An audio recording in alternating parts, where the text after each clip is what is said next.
Aujourd'hui, dans Dalibourdin Investigation, je suis psychodélique. Il y a des gens qui pensent que c'est Dalibourdin, mais non, c'est psychodélique. Et il y en a qui disent aussi, mais pourquoi tu dis psychodélique alors que tu sais, il n'y a pas de K, c'est psychodélique, tu me prononces mal ton pseudo. Gros, je sais comment on prononce mon pseudo. Et je vous raconterai un jour l'histoire de mon pseudo. Vous pourrez le retrouver dans la FAQ des 30 000 abonnés que j'avais fait il y a... Bon, bref, on s'en fout. Aujourd'hui, on est dans la catégorie clairement de Régis est un con.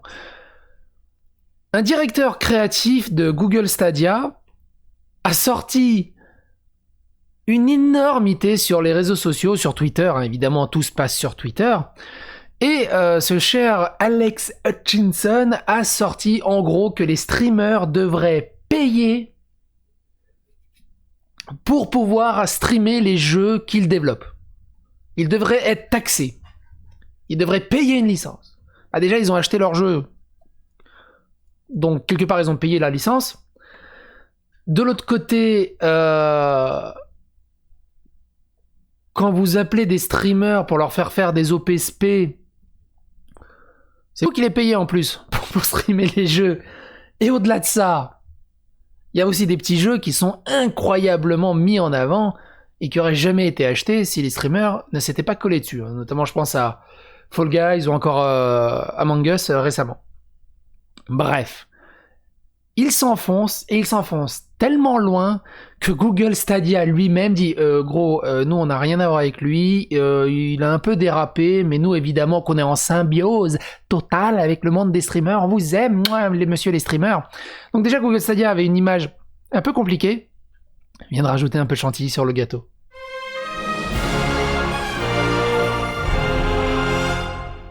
Et au final, il y a un énorme débat qui s'ouvre. Est-ce que les streamers devraient être payés ou non? Oui. Et pour moi, il n'y a même pas de débat. C'est même pas un débat là-dessus. Enfin, c'est bizarre. C'est tellement logique qu'il n'y ait pas de débat que j'ai l'impression d'enfoncer des portes ouvertes ou de brasser du vent, pisser dans un violon. Donc c'est pas spécialement le débat qui m'intéresse. C'est plutôt sa sortie et le contre-coup qui s'est mangé derrière. Le directeur de la création de Google Stadia affirme que les diffuseurs doivent acheter une licence pour jouer à des jeux. Il est accusé d'avoir défoncé des bannières sur Twitter. Ah oui, d'avoir volé une bannière sur Twitter. Vous allez voir ça après. D'abord, première chose, il n'est pas directeur créatif de Google Stadia, il est directeur de création à SJNI, Montréal Studio, qui a été racheté par Google Stadia. Mais il a également travaillé à Journey to the Savage Planet, qui a beaucoup marché, qui a eu une énorme bonne réception, notamment grâce à beaucoup de streamers qui en ont fait la pub, Far Cry 4, Assassin's Creed 3, Sport, Sims 2, et tous les avis sont à lui. C'est un Australien. Peut-être que c'est la fermeture et le blocus du côté des hentai en Australie qui l'ont un peu stressé. Parce que souvenez-vous, déjà Twitch, on a ouvert un peu le débat dans Twitch supprime des milliers d'heures, la fête est finie, mais surtout la Grande-Bretagne, non c'est pas ça, c'est pas la Grande-Bretagne, elle est où l'Australie là-dedans? Ah, elle est là. Les mamelons japonais interdits de sol en Australie, que je vous invite à regarder si ça vous intéresse. Et donc, qu'est-ce qui se passe chez les directeurs créatifs? Il n'y a qu'à voir les directeurs créatifs qu'on a eu chez Ubisoft et le bordel qu'il y avait autour, ils ont tous un grain, ils sont tous hors sol, ils sont au-delà de la réalité. Qu'est-ce qui se passe? Le directeur créatif principal de Google Stadia et ancien directeur créatif de chez Ubisoft, bah oui, bah voilà, c'est ce que je disais. Et Electronic Arts, il a fait les meilleures écoles, Alex Hutchinson s'est récemment rendu sur Twitter et il a affirmé que les streamers devaient acheter une licence pour jouer au jeu qu'ils diffusaient. Gros, t'achètes le jeu, t'as acheté ta licence. Hutchinson a écrit sur Twitter les streamers inquiets de voir leur contenu extrait sorti, effacé, parce qu'ils utilisent de la musique pour laquelle ils n'ont pas payé devraient être plus inquiets du fait qu'ils diffusent également des jeux pour lesquels ils n'ont pas payé. C'est un peu le débat sur la vidéo de la fête est finie, je dis je comprends pas les artistes qui ont été payés par les éditeurs et repayés par les maisons de disques pour que leur jeu figure dans le jeu vidéo, pourquoi ils devraient être repayés si on joue à ce jeu vidéo et on le stream. Non, leur salaire est déjà compris dans la vente du jeu. Parce qu'à ce moment-là, au-delà des musiciens, pourquoi justement on peut rejoindre Alex Hutchinson? Pourquoi on ne paierait pas tout simplement des droits d'auteur pour les level designers, les créatifs, les modeleurs, les 3D, bref. Le staff autour. Pourquoi il n'y a que les musiciens qui mériteraient un second salaire? Je pense que c'est là où il voulait en venir, mais il s'est juste très mal exprimé. Il ajoute: tout est parti dès que les éditeurs décident de l'appliquer. Dans un tweet ultérieur, il a écrit: la vérité est que les streamers devraient payer les développeurs et les éditeurs du jeu qu'ils diffusent. Ils devraient acheter une licence, comme toute vraie entreprise, et payer pour le contenu utilisé. Je sais pas, moi ça c'est pris dans l'achat du jeu. Alors à ce moment-là, il faudrait une licence de streaming. C'était une licence 4 pour vendre de l'alcool. C'était une licence de streaming. Ces premiers tweets ont déclenché une tonne de réactions négatives alors que des streamers sont sortis et ont fortement critiqué Hutchinson. Et ce qui m'a poussé à faire cette vidéo, c'est là. C'est le moment vraiment le plus rigolo. Jacksepticeye, pour ceux qui le connaissent pas, c'est un des plus gros youtubeurs-streamers. Youtubeur? Je sais pas si il est streamer, mais bref. Le youtubeur est streamer, il est streamer aussi. Jacksepticeye a appelé Hutchinson en écrivant: je trouve cette pensée extrêmement ironique, étant donné que vous avez un fanart de moi, un streamer, comme bannière de quand j'ai joué à votre jeu, Savage Planet. Et là encore, en bannière, il a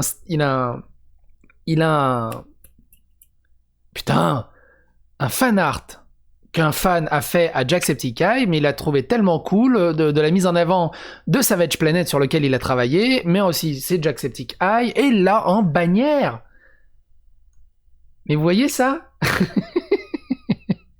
Mais il a pris le soin de couper le copyright, l'auteur, le dessinateur, et évidemment il n'y a aucune mention de qui a fait ce fanart. Aucun crédit, même honorifique. Est-ce qu'il devrait payer l'artiste pour mettre sa bannière Twitter? Tu veux jouer au con, va jouer au con.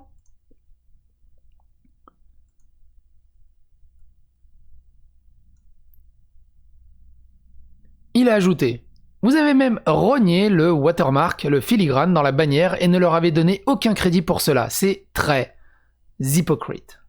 Very hypocritical.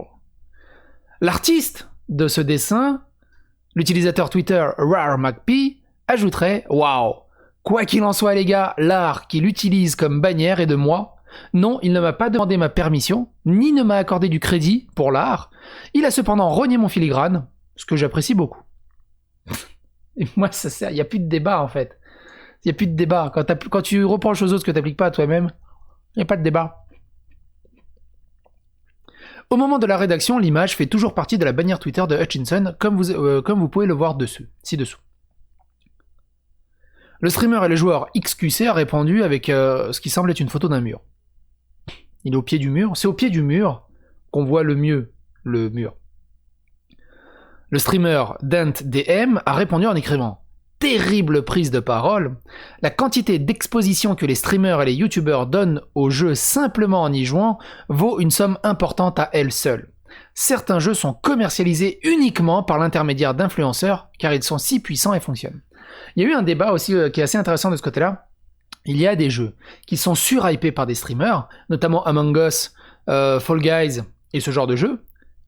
Et il y a d'autres donc qui sont bien mis en avant, mais le jeu donne envie d'y jouer. Mais il y a d'autres jeux qui sont purement narratifs, et il y a énormément de viewers qui vont pas aller acheter un jeu au prix fort, sachant qu'il dure 3-4 heures, ils vont aller regarder un streamer, sachant que c'est quasiment que narratif. Au bout d'un moment, est-ce qu'il y a vraiment intérêt à y jouer soi-même? Et là, par contre, les développeurs chialent leur mère parce que les ventes chutent. Mais c'est un autre problème, c'est un autre débat en fonction du jeu. C'est aussi pour ça que de plus en plus de petits jeux appliquent des modèles très particuliers pour que ça soit hyper optimisé pour les streamers et qu'il y ait un engouement autour du stream, autour de leur jeu. Faut que ça soit agréable à regarder en tant que spectateur. Et c'est une notion qui est de plus en plus grosse dans le développement d'un jeu. Avant de développer un jeu, avant de développer son idée, il y a une section qui est là pour réfléchir à comment orienter le jeu pour que ça soit agréable quand les viewers regardent le stream. Pour justement optimiser cet effet-là. Et moi, quelque part, je me dis, mais gros, quand est-ce que vous développez le jeu au final? Parce que de l'autre côté, t'as le module aussi qui réfléchit à comment économiquement améliorer la chose pour que ça soit plus rentable avec des microtransactions et des lootbox. Il y a aussi ceux qui réfléchissent et au final, quand est-ce qu'on crée le jeu au bout d'un moment? Parce qu'en fait, moi là-dedans, quand je joue à un jeu, je sais plus si je suis en train de jouer à une œuvre. Enfin, je suis en train de jouer à une œuvre, à un jeu qui était pensé comme ça, mais j'arrive pas à me faire à l'idée que bah, le héros il est forcément comme ça pour plaire comme ça, les microtransactions, les level design il est forcément comme ça pour après, au bout d'un moment, choper les microtransactions, les lootbox et tout le bazar, et au bout d'un moment, j'aimerais bien savoir à quoi aurait ressemblé le jeu sans tous ces mécanismes qui deviennent abusifs au bout d'un moment.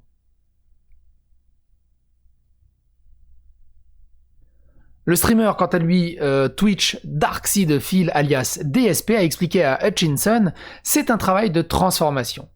À peu près sûr, les jeux ne se jouent pas eux-mêmes. Autant dire que les fabricants de peintures et de toiles possèdent les peintures que vous faites avec eux et que vous devez leur acheter une licence pour conserver la propriété de votre art.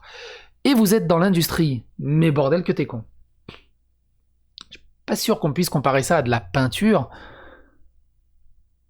En plus, on arrive à un moment où Amazon autorise les streamers à regarder tout le catalogue Amazon Prime avec les viewers qui sont abonnés Amazon Prime. Donc on peut regarder des films, des séries, tout ce qui est sur Amazon Prime. Pourquoi ça bloquerait sur les jeux? Et pourquoi les maisons de disques sont aussi...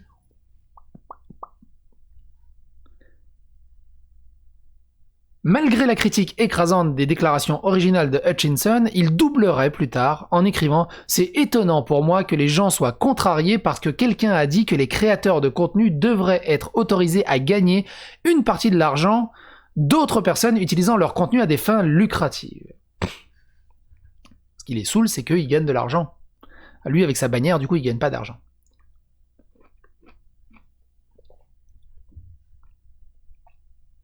En regardant cela, on doit se demander pourquoi un professionnel de l'industrie voudrait mordre la main qui le nourrit. À l'ère numérique, le streaming des jeux est le nouveau bouche à oreille.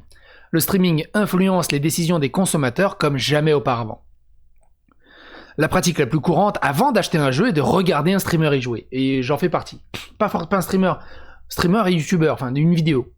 Parce que ce qui me saoule dans l'industrie du jeu, c'est qu'il n'y a plus de trailers de gameplay. Ou même les trailers de gameplay, finalement, c'est des trailers, soit des cinématiques, soit c'est des trailers avec le moteur du jeu de gameplay. Mais en gros, la caméra, elle est dynamique, il y a des coupures et tout, et en fait, t'as aucune idée à quoi ressemble le jeu.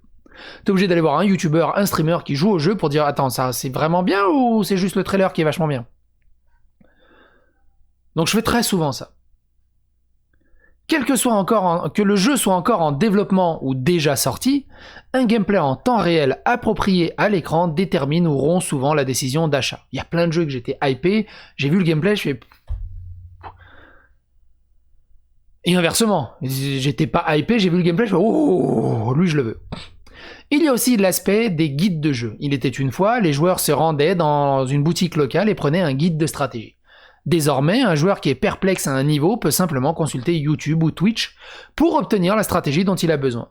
Que l'industrie du jeu le veuille ou non, le streaming est le moyen de voir leurs produits. Je me suis pas fait chier, hein, les Géoculus dans Genshin Impact, j'ai vu une vidéo, et j'ai récupéré ça comme ça, parce que j'en ai récupéré peut-être 90 tout seul. Les 40 derniers, non, c'est bon, j'ai pas que ça à foutre, on va aller regarder une solution guide sur YouTube. Comprenant apparemment l'importance des streamers et le contre-coup massif reçu par Hutchinson, Google Stadia se distancerait des commentaires de Hutchinson. Un représentant a déclaré à 9to5 Google les récents tweets d'Alex Hutchinson, directeur créatif du studio de Montréal de Stadia Game and Entertainment, ne reflètent pas ceux de Stadia, YouTube ou de Google. Le leader des YouTube sur les jeux, le commerce et l'immersion, Ryan Wyatt, a tweeté ses réflexions sur la relation symbiotique que les éditeurs et les streamers peuvent et devraient former. Moi, ce que je vois là-dedans, c'est que les streamers, symbiotiquement, publicitairement parlant, hein, on est d'accord? Je sais pas si vous vous souvenez, mais je vais dire des conneries. PewDiePie, qu'on l'aime ou pas, hein, c'est le number one, tu fais avec.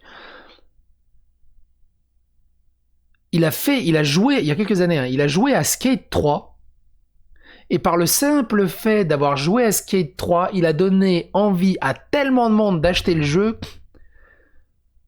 que l'éditeur a relancé la presse pour presser des jeux. C'est fou! Je trouve ça fou. Il a écrit « Nous pensons que les éditeurs et les créateurs entretiennent une merveilleuse relation symbiotique qui a permis la création d'un écosystème florissant. Celui qui a mutuellement profité à tout le monde. YouTube se concentre sur la création de valeur pour les créateurs, les éditeurs et les utilisateurs. Tous les navires se lèvent lorsque nous travaillons ensemble. Alors arrêtez de nous démonétiser n'importe comment, hein ? YouTube est souvent critiqué par la façon dont il gère les choses, mais il est agréable de voir la plateforme se battre pour les créateurs. Êtes-vous d'accord ou pas d'accord avec Alex Hutchinson ? Faites-nous savoir ce que vous en pensez dans notre section commentaires ci-dessous. Merci, monsieur l'article, de faire la fin de mes vidéos. N'hésitez pas à en débattre dans les commentaires et on se retrouve pour de nouvelles vidéos. Bye bye.